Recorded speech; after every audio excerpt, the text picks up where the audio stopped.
Tom Brand is a billionaire businessman and the owner of a successful company called Firebrand. The company specializes in high-end retail stores and luxury products ranging from electronics to fashion. However, Tom's workaholic attitude appears to have strained his first marriage to Madison, with whom he has a son named David currently. David works as Tom's assistant, and the two spend most of their time together at home. He lives with David, his second wife Laura, and their daughter Rebecca as the movie begins. Tom's airplane, Firebrand, is seen soaring through the clouds. Inside, we find David next to Tom, who's dressed in a skydiving suit and ready to take the plunge. He asks David to jump with him, but David refuses, saying he's scared after hearing this. Tom calls him a chicken before jumping out. Tom calls his son David, saying he's hearing this. The press questions him about the Paragon Tower in Chicago, his closest competitor, which is surpassing his building by 60 feet. However, Tom doesn't seem to be facing his competitor, he simply belittles him.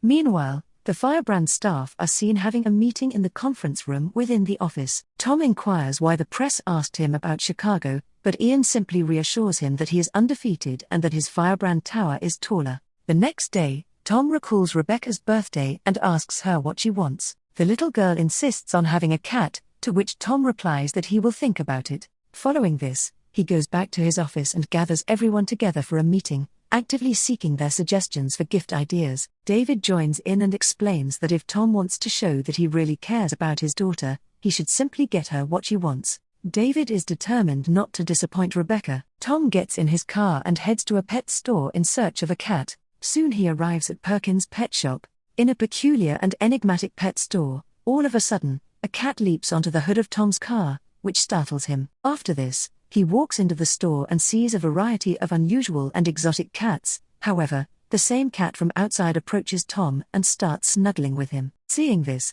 the shop owner Felix Perkins strangely says that you don't choose a cat, rather the cat chooses you. He then informs Tom that the cat snuggling up to him has already used up 7 lives. Tom is confused by what this means, but before he can inquire, he hears on the news that Chicago now has the tallest skyscraper in North America, beating New York and Firebrand. Meanwhile, Perkins urges Tom to choose a bowl, and he opts for the one that says Mr. Fuzzy Pants. He then receives a phone call from Ian, but Perkins cautions him that he might not want to take it. Tom still picks it up, and after a while, he arrives at his tower with a cat, whom he now calls Mr. Fuzzy Pants. Ian reassures him that they can turn this around, implying that they did really lose to Chicago. However, an enraged Tom accuses Ian of messing up and fires him on the spot. Right then, lightning strikes an antenna at the top of the tower and Tom and the cat are blown off the building. He begs Ian for help, but the latter simply watches Tom struggle to hang on to the building. Few seconds later, he falls off the side of the skyscraper, but his leg gets entangled in some loose equipment. He's then thrown back into the tower through a window, after which he passes out. As Tom awakens, he sees his physical body lying on a stretcher with paramedics assisting him. Suddenly he realizes that he, or rather his consciousness, is trapped in the body of Mr. Fuzzy Pants. After a while he hears the doctor inform his wife Laura that the surgery went off without a hitch. However, he's suffered severe head injuries and the recovery will not be visible until the swelling in the brain is reduced. Tom tries to call out to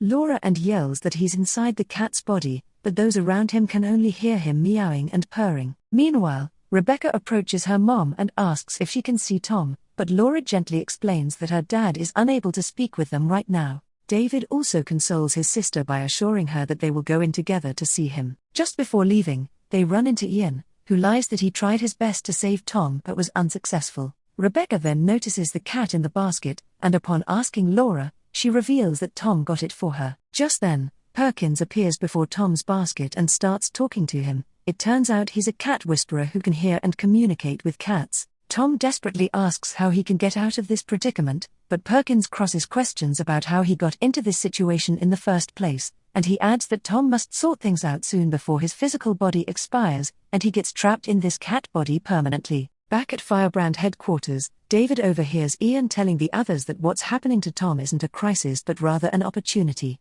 Later that evening, Madison and her daughter pay Laura a visit. David also arrives home and starts exploring ways to make the Firebrand Tower taller. Meanwhile, Fuzzy Pants pee on Madison's handbag after hearing her talk poorly about him, which infuriates her. The following day, David pays a visit to Tom in the hospital and assures his unconscious body that he has the plan to beat Chicago by adding height and that he simply needs to pitch the proposal to the board. Unfortunately, no one in the board meeting appears to be interested in it. Later that day, Laura comes home and calls Perkins in response to Fuzzy Pants' erratic behavior over the last few days. Perkins agrees to help, but he requests to speak with the cat alone after Laura's gone. He tells Fuzzy Pants, aka Tom, that he will only be able to revert to his original body if he behaves well. If he does not, his human body will die and his consciousness will be locked in the cat's body for the rest of his life. Perkins also explains that a well-behaved cat provides love and comfort, something his family really needs.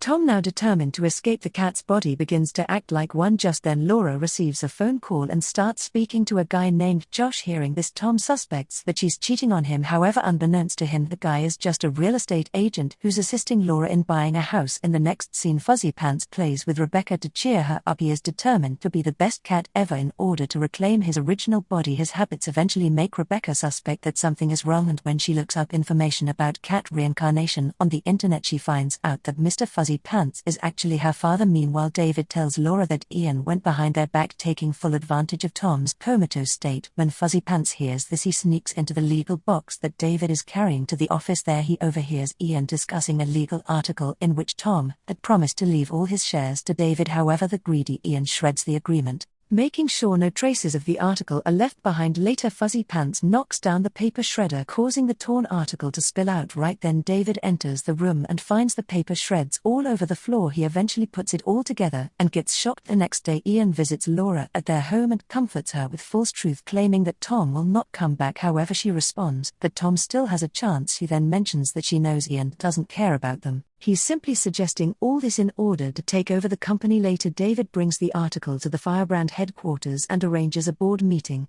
but Ian reveals that he is not invited to the opening ceremony of the Firebrand Tower. He also claims that David lost his company and now has no influence in official matters. On the other hand, Rebecca carries Fuzzy Pants in a bag and visits the mysterious pet shop, where she asks Perkins if she can return the cat. However, he advises Rebecca to return if she really wants to see her father, since he's running out of time. After a while, David and Laura arrive at the hospital as the doctor informs them that there's no sign of any cerebral activity, implying that Tom may not awaken from his coma. Rebecca enters the room as well, explaining that Tom's consciousness is in the cat, while Fuzzy Pants, who's still in Rebecca's bag, hears David say he's going to make his first and last jump from that tower. The cat then proceeds to follow David to the tower, but at the same time, Rebecca notices him and tries to call him over by saying "Daddy" in order to prove to Laura. Fuzzy Pants are now torn between staying with his daughter at the hospital near his body and following David to stop him from jumping. He recalls what Perkins said about love meaning sacrifice,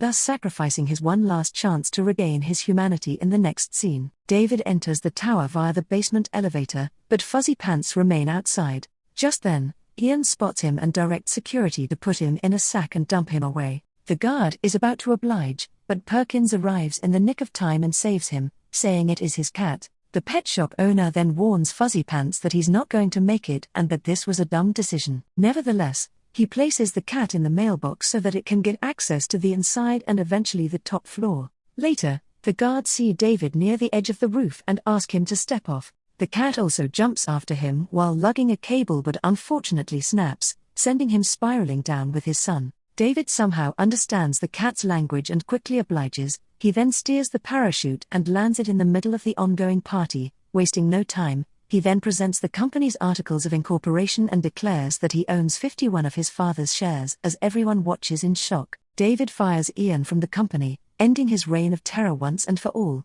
At the hospital, Tom also suddenly awakens, proving that he's made the right choice all along. In the final scene, Ian is walking down the street while on the phone with someone. Just then, he passes by Perkins, who advises him to end his phone call. However, Ian completely ignores him and walks away. The next second, he is suddenly hit by a car, and his consciousness, like Tom's, is transferred to a cat. Perkins then swoops him away to his pet shop after Tom has fully recovered. He takes Rebecca to the same pet store and asks for a dog. However, much to their delight, Perkins presents them with Mr. Fuzzy Pants, who now only has one life left.